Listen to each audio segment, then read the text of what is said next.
Thanks for joining me on the webinar today. A short introduction. My name is Neil Cameron and I look after the payroll department here at Sheeran Tate. And we provide support to around 200 businesses. Pension auto-enrolment is the main challenge facing employers in the next couple of years. As you may have seen in the press, nearly 2 million businesses will reach a staging date for automatic enrolment between the end of 2015 and 2019.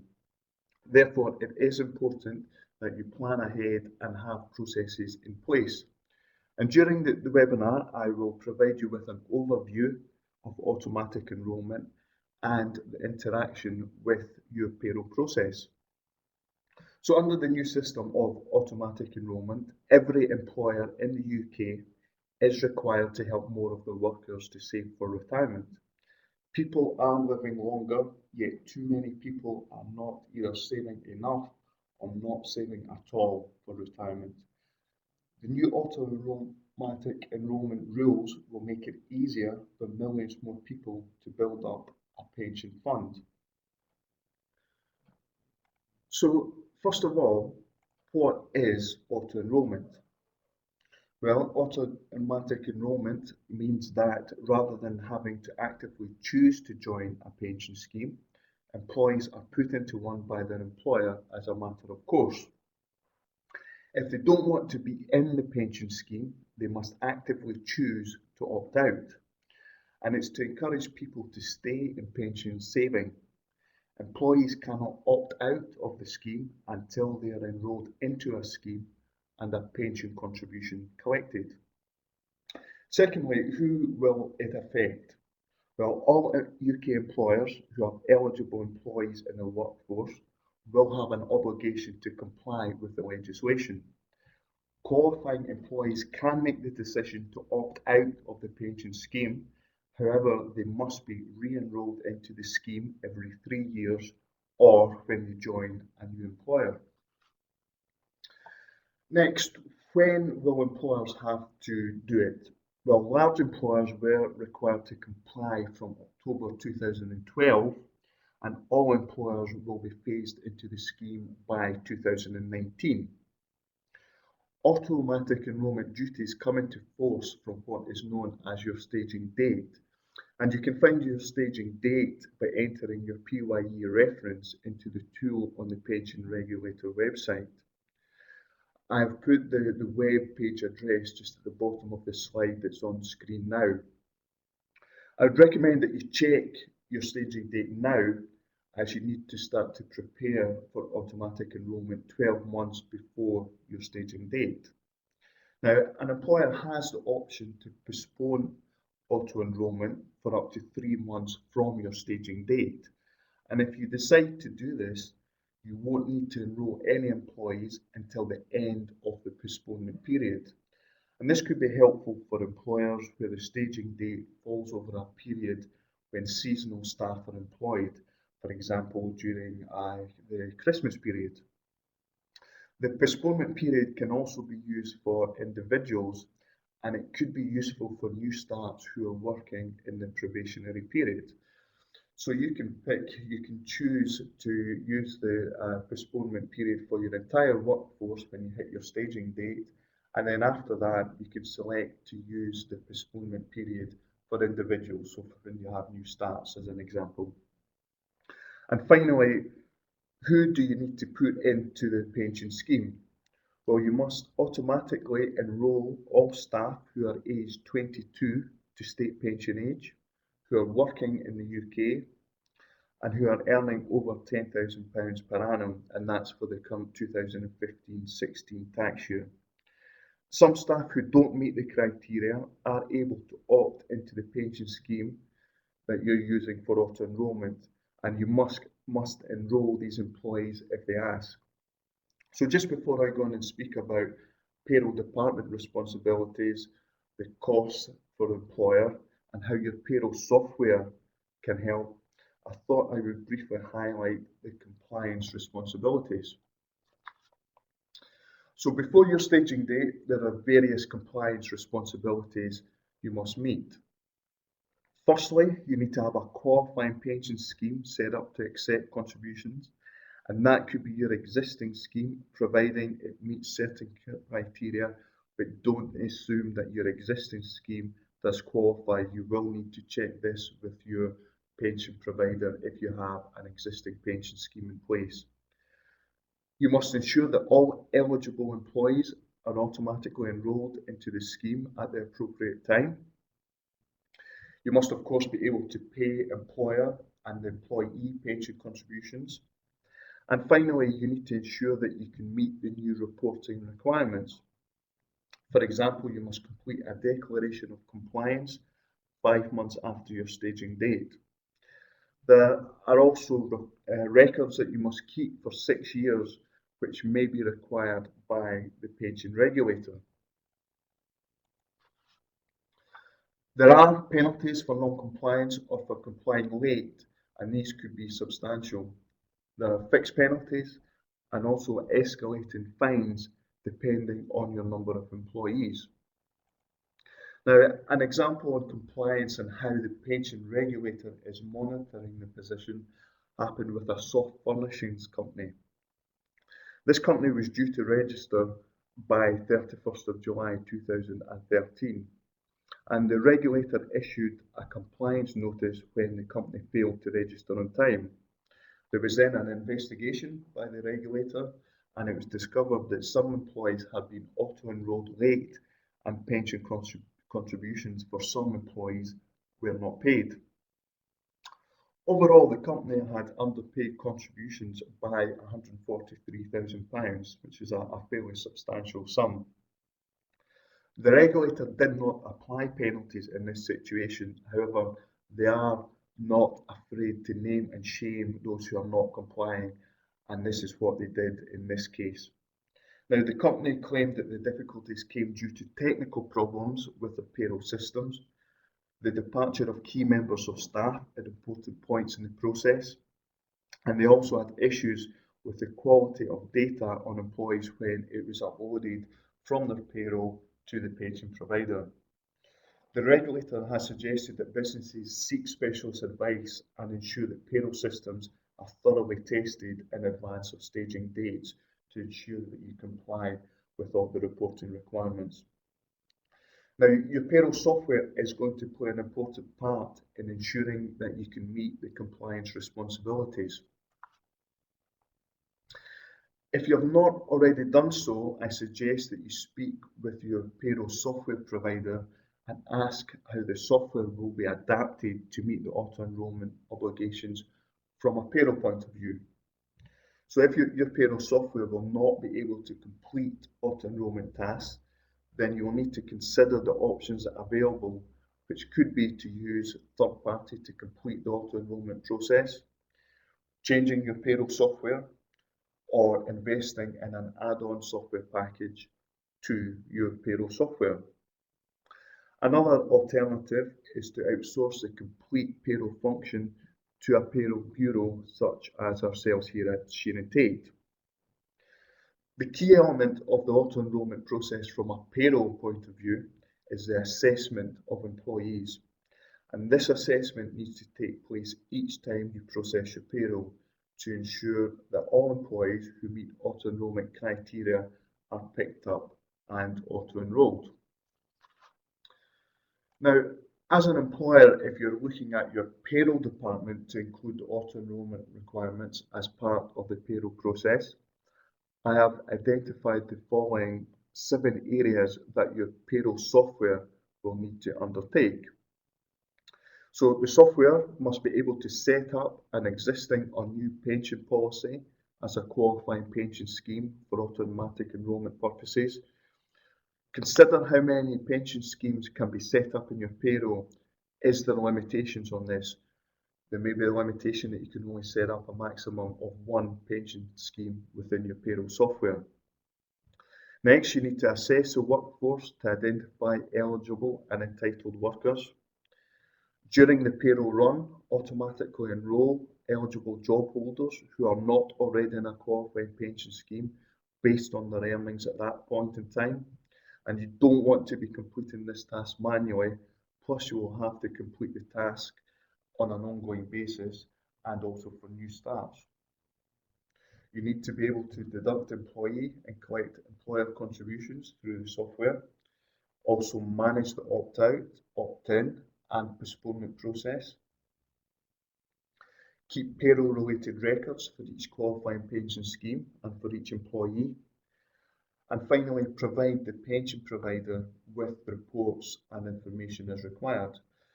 Therefore, it is important that you speak with your payroll software provider in order that you understand what the software capabilities are. In turn, this will allow you to consider your options and how it will affect your current payroll process and timetable. An important point to note in connection with your payroll timetable is that if you need to ask a third party to complete these tasks or use a middleware package, the payroll timetable may need to be adjusted to ensure that you can include the additional requirements into the payroll process. Now, from our experiences to date as a payroll bureau with our clients who have already auto-enrolled, there are different ways that the auto-enrollment process can be managed, and it can be complex. I've illustrated the various different routes to managing the auto-enrollment process over the next few slides, which I will talk through. Please bear in mind that no matter the size of your payroll, whether you have 2 employees or 200 employees, it is the same process that you'll need to go through. Now, the first of these is where the payroll function carries out the assessment stage using the payroll software. And this stage assesses the workforce for who needs to be auto-enrolled in that period, and this needs to happen in each pay period, so 52 times a year if you run a weekly payroll. The software calculates contributions at the appropriate rate which are to be collected. Reports are then run from the payroll software and uploaded to the pension provider. The information that is uploaded includes data on each employee and the contributions collected for each individual. The pension provider then manages the communications to employees. From our experience, pension providers don't look for payment of the pension contributions until the end of the opt-out window for the employee. So the pension contributions that you have collected through payroll may not tie in with the contributions that you've actually paid across to your pension provider. So that's just a note for reconciliation purposes. Secondly, we have the scenario where the pension provider performs the assessment. In order to do this, the employer will need to provide employee and payroll information to the pension provider. And this is done as part of your standard payroll process, which will be an additional stage in that process. Following the assessment, the pension provider returns information back to the payroll function to allow employees to be auto-enrolled. The pension provider instructs on what contributions are to be collected for each individual, so you can see that this is an additional stage to your payroll process. And the final scenario is where the payroll function takes on the entire auto-enrollment responsibility and deals with the full auto-enrollment process. And this would involve the assessment, the communications with employees, calculations of contributions, and the upload of information to the pension provider. So this could involve a bit of extra work for your payroll team. So you need to consider at an early stage which route you're going to take and who is going to be involved. Whichever way you go, it is our experience that all parties need to be clear on where responsibilities lie, who is going to do each task and when they're going to do it. And this is where you need to think about timescales and amending your payroll timetable to allow each stage to be completed. Scenario 2 that I spoke about a couple of slides back involved an extra stage in the payroll process, and this will need to be factored in. The assessment stage will need to happen in each pay period, but remember that there will be a heavier workload for you in the first 3 months of the auto-enrollment process. In month 1, you'll need to assess your full workforce for the first time, and deal with a large number of employees being auto-enrolled. The payroll team will also need to be prepared to deal with a higher volume of queries from employees in this period. You will also need to discuss with your pension provider and complete some testing before you go live in auto-enrolment. Now, each pension provider will require reports and data in different formats, so don't just assume that your payroll software can do the job. You may be in a situation that you have an existing pension scheme in place, however, may have set up another pension scheme for auto-enrolment purposes, and this could be a scheme with lesser contributions than your existing scheme. So it is important that your payroll parameters are set correctly for auto-enrolment at the outset, and you need to ensure that the employees in your existing scheme are not also added into the default.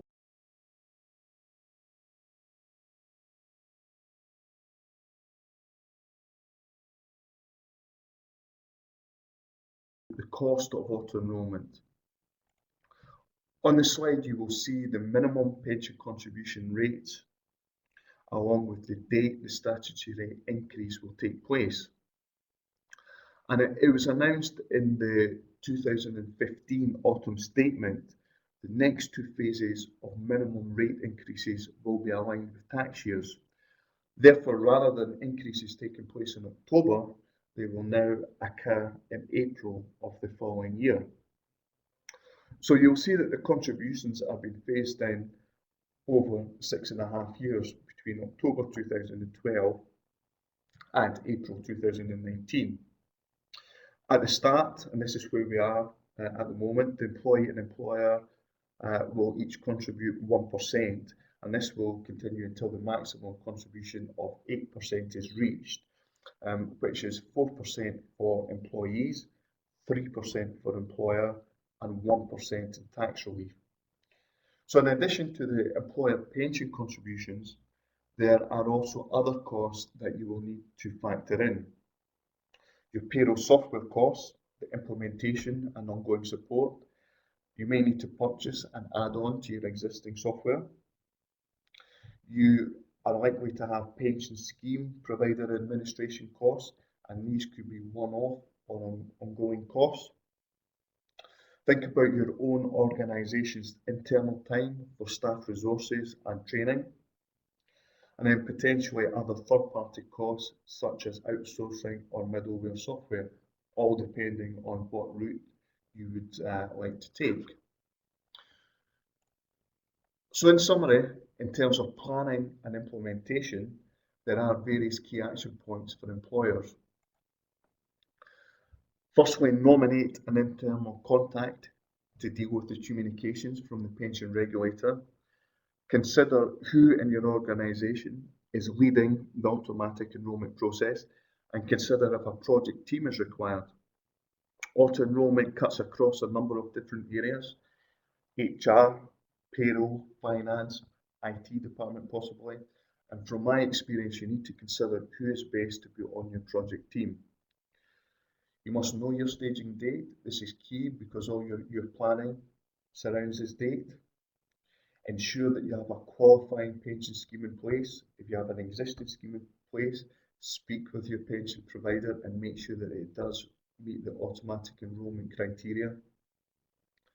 Speak with your payroll software supplier regarding your software capabilities, and if necessary, consider third-party support to assist you with the process.